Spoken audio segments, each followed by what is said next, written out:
So, what are normal people problems? Well, if you've been listening to the podcast for a while, then you'll know that I am a very normal, average, run-of-the-mill, typical person. Yeah, nothing strange about me, nothing unusual. I talk normally, I act normally, I am just a heterosexual male. I'm married. I have children. I love watching football. Okay, I can't keep going. Obviously, you know that that's not the truth. I am a bit different, let's say. Now, in the past, I used to think of myself as very weird. But since moving to London, I've been embracing the fact that maybe I'm not so weird. I'm just interesting. Before, I lived in the countryside and there I was weird. I very much stood out from the crowd. We say I stood out like a sore thumb. I was very obvious and that's quite stressful. But now I feel like I've really found my tribe. That's an expression, when you find your tribe. You find a group of people that you really connect with, where you can be your most authentic self and express yourself fully. And I say I've found my tribe here in London, but really it's more like 3, 4, or 5 tribes. I'm very much involved in the storytelling community in London. I've got involved with my church, so that's 2 tribes. There are probably others, I won't go into all of it. But anyway, before, as well as being a bit different and standing out like a sore thumb, I really was going through a lot of problems, let's say. My 20s were not easy years for me. I know everyone says, oh, your 20s are for discovering yourself. Your 20s are for making mistakes. And yeah, that was definitely my experience. But at the same time, I feel like my 20s were pretty unusual by most people's standards. Most people don't change gender twice. Most people don't go from one extreme to the other quite as much as I did. So a lot of these problems I dealt with were, quite big problems. On a scale, they were quite high up, things like mental health. Struggling a lot with identity, occasionally having housing problems. Of course, as I'm saying this, I have to acknowledge that I am very lucky that I've never been homeless. I've never had to move country. So, actually on the grand scale of things, I have been very lucky, but at the same time, I've always known a lot of people who have struggled with being marginalized. Let's say. So the margins are the edges of something, and we talk about the margins of society, the edges of society. And people who are pushed towards the margins are marginalized. So often that's poor people, LGBTQ people, immigrants, and so on. And I've always known quite a lot of marginalized people, I guess. That's quite often the kind of people I make friends with. I've had friends who have had very serious mental health struggles. I've had friends who have been sectioned. So when you're sectioned, it means you are forced to go into a mental health hospital. So if someone has a really serious mental health crisis, and they are at risk of hurting themselves or hurting other people, then they can be sectioned and forced to stay in a mental health hospital until they get better. And I have several friends who have been sectioned. I have friends who have suffered with drug addiction and then recovery from addiction. Fortunately, I've not had to go through any of those problems myself. But when I talk about, big problems, you can probably... Sorry. If you are listening, I just hit my microphone. Silly Ariel, stop hitting the microphone. If you're not watching on YouTube, you're really missing all of my fun facial expressions, and I know you love that stuff. So anyway, you can probably understand that, you know. These are what I would consider real problems, or back then that's what I considered real problems. And I often saw other people having what I am calling normal people problems. Yeah, so what are normal people problems? Normal people problems is things like, oh, I spent too much money when I went out this week and now I can't go out again. Or, oh, I've started dating someone, but they want to go fast and I want to go slow. Or, oh, I really wish I could go on a holiday, but I don't have the money right now. Or, I was gonna go on holiday on that date, but then my sister's getting married, so I can't go. That's so annoying. That kind of stuff. And of course, these are real problems, right? But back then, they didn't seem quite so real to me, because I was going through, I guess, what felt like deeper crises. But since moving to London in December, God, I keep talking about that. I just talk non-stop about moving to London. I am so annoying. My life has got a lot better. I am thriving now. I have really hit the ground running. That's like when you start doing something and you just are doing it really well straight away. I've hit the ground running here. I'm having a fantastic time. And so a lot of my serious problems have now been replaced by normal people problems. And at first, this was quite disconcerting. This was quite surprising and unexpected.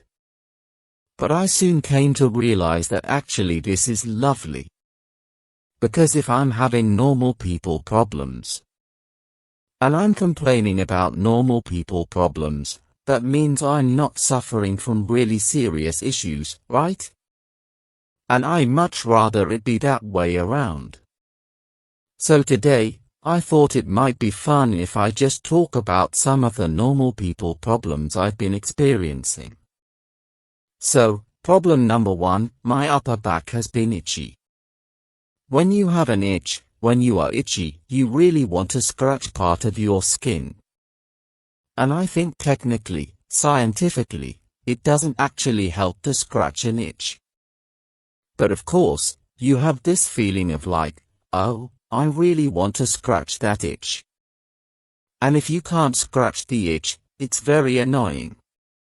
And for some reason, since I moved, my upper back has been itchy a lot. Now, at first, I thought this was to do with the hardness of the water.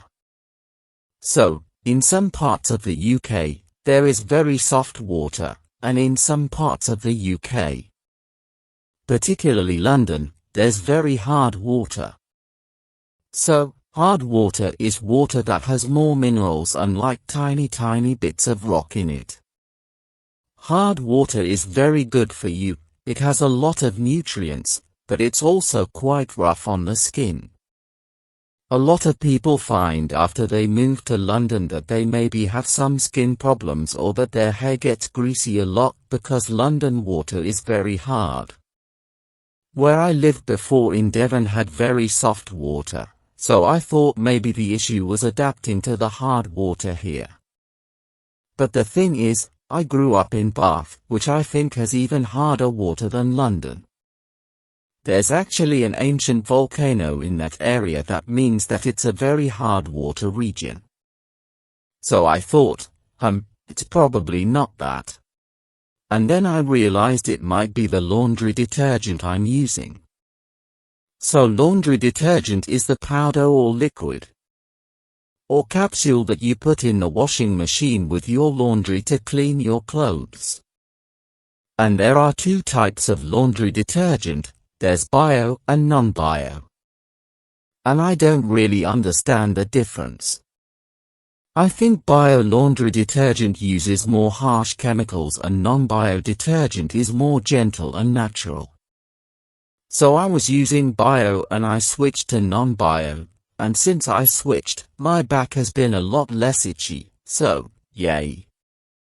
Normal person problem number 1, solved. My second normal person problem, or normal people problem, now I'm not sure which one to say. Anyway, my problem was that I was dating someone, and they wanted to go slow. And I wasn't used to that. I'm very used to intense relationships, where you dive in right from the very beginning, and we're seeing each other all the time, and it's really romantic. And I'm really not used to taking things slowly. Practically, it's a lot harder in London to go really fast in a relationship because often you live far away from the person. And there are travel times, and also people tend to be a lot busier here. So it was quite an adjustment for me to get used to taking things slowly. But actually it's probably a very healthy experience.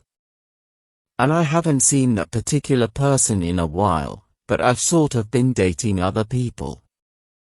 And I'm trying to keep that mindset, that practice of going slowly. So that normal person problem was very much a learning experience for me. So I'm very happy to have had that. In the past, I was always so desperate for a relationship that I would just dive in and not worry about these things. And I would get very emotionally attached very quickly. So actually, this is a sign that I'm doing really well because I feel confident and independent enough to take the space and the time that I need. So, very happy about that. On that note, the next two problems are kind of similar. One is that it's hard to see all my friends. Everyone is too damn busy in this city. Not only that, before I moved to London, I traveled a lot. I visited London a lot, but I also visited other parts of the UK pretty often, and I saw a lot of friends.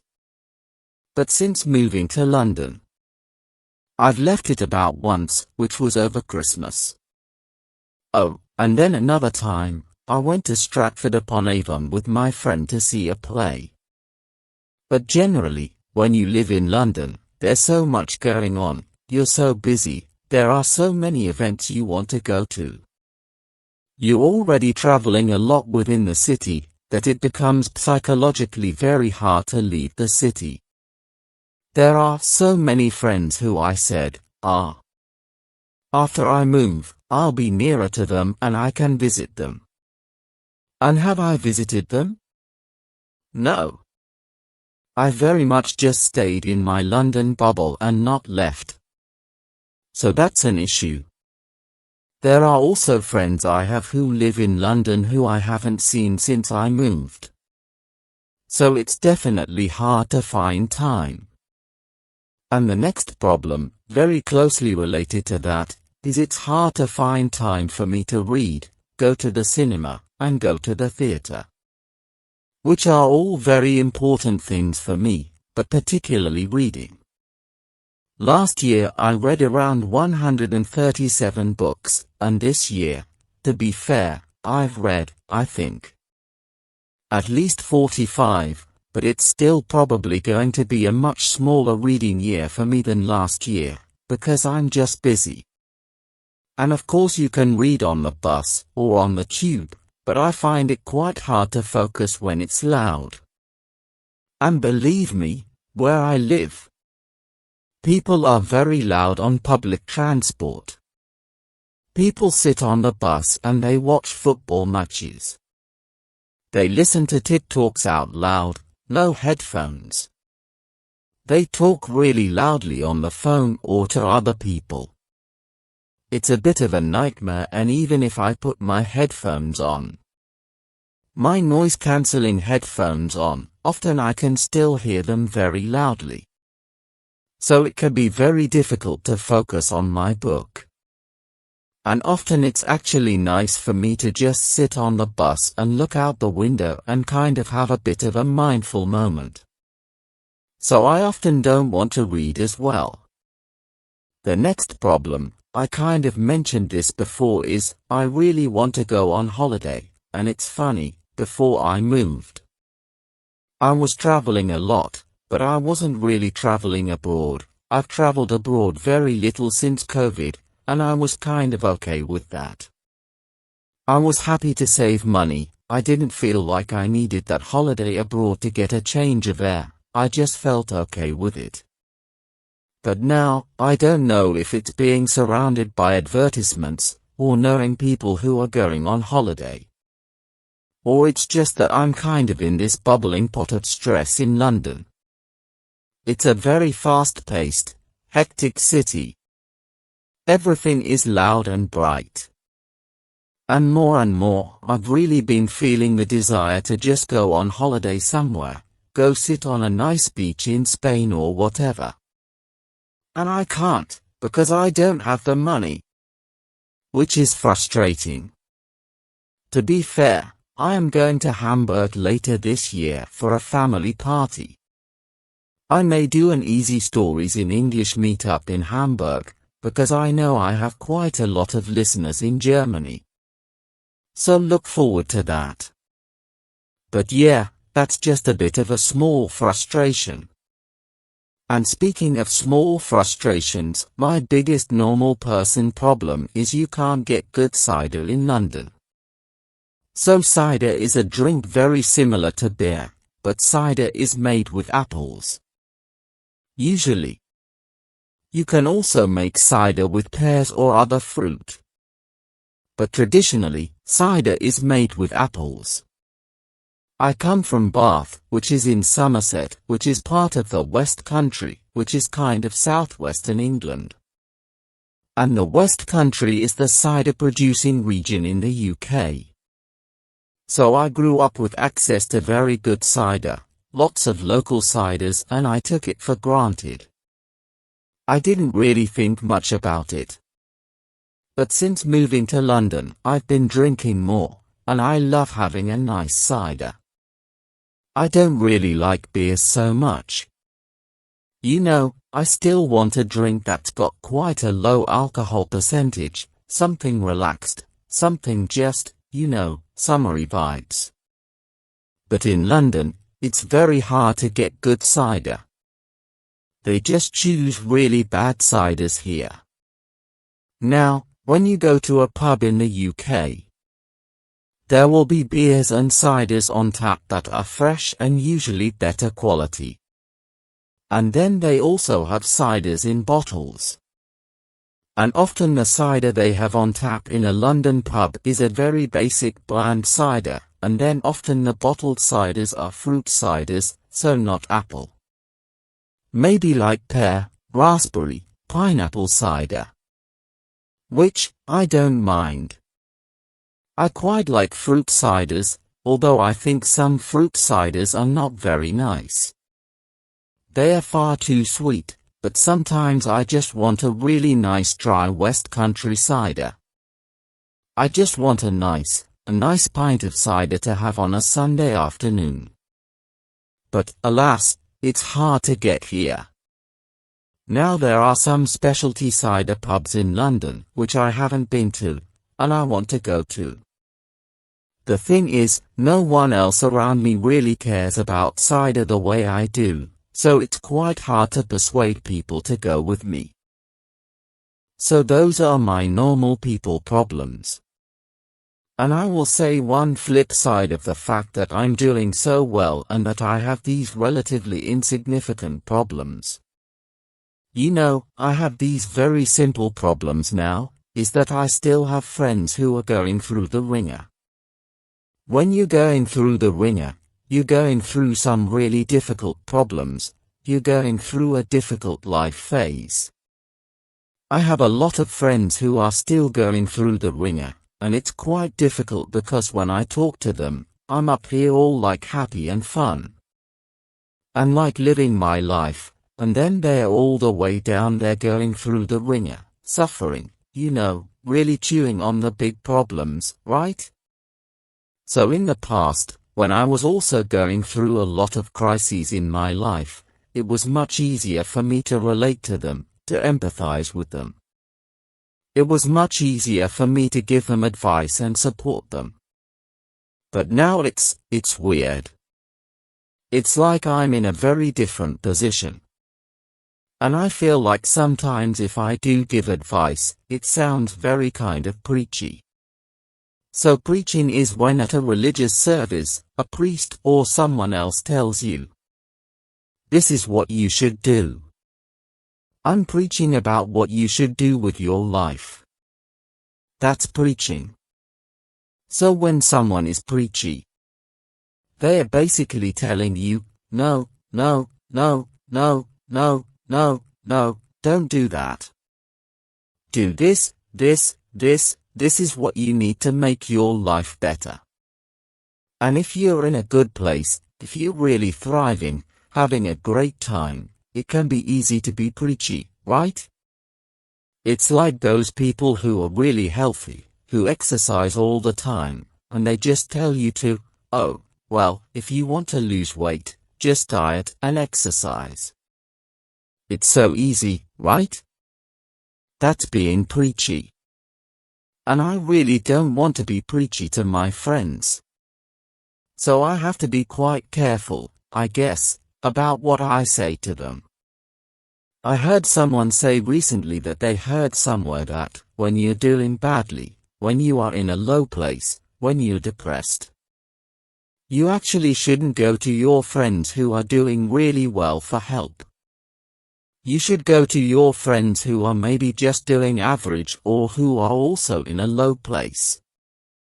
Because if you go to your friends who are doing well, you're kind of dragging them down in a way. And being a good friend means, being considerate of that as well. And I have to admit, that kind of surprised me. Like, it's a very different way of thinking about friendship and support. But in a way, I kind of understand it now that I'm in the other position, where it can just feel really hard to support someone when you're doing really well and they're doing terribly. To be fair, I think it partly is just a practicality thing. If I have a friend who's doing badly, but they live near me, I can go and visit them. I can cook them food, I can really support them in a very immediate, physical way, but if it's a friend who lives further away, and we're messaging online, it's quite different, and I don't feel like I can really support them, or I worry about being preachy, so I think it's also a bit contextual. Anyway, that's been my normal people problems. I would love to hear what you think on this topic. There's a phrase people say, I've got big fish to fry. I've got bigger fish to fry. And the idea is that the big fish that you're frying, they are the big problems. Let's say someone complains to you about a small problem, and you say, well, I don't care about that. I've got bigger fish to fry. Right? Like, I've got more serious problems to deal with. But, there's a podcast I listen to where the host always says, no, no, no, no, no. Here we fry the small fish. Here we talk about the very small insignificant problems.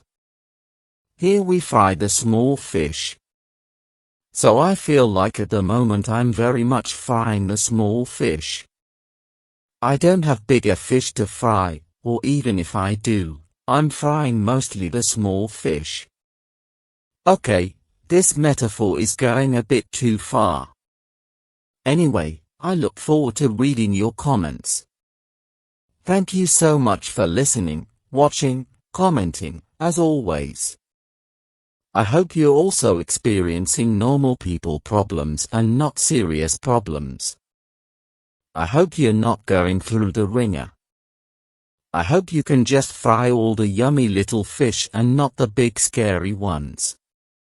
And I'll see you soon. The end.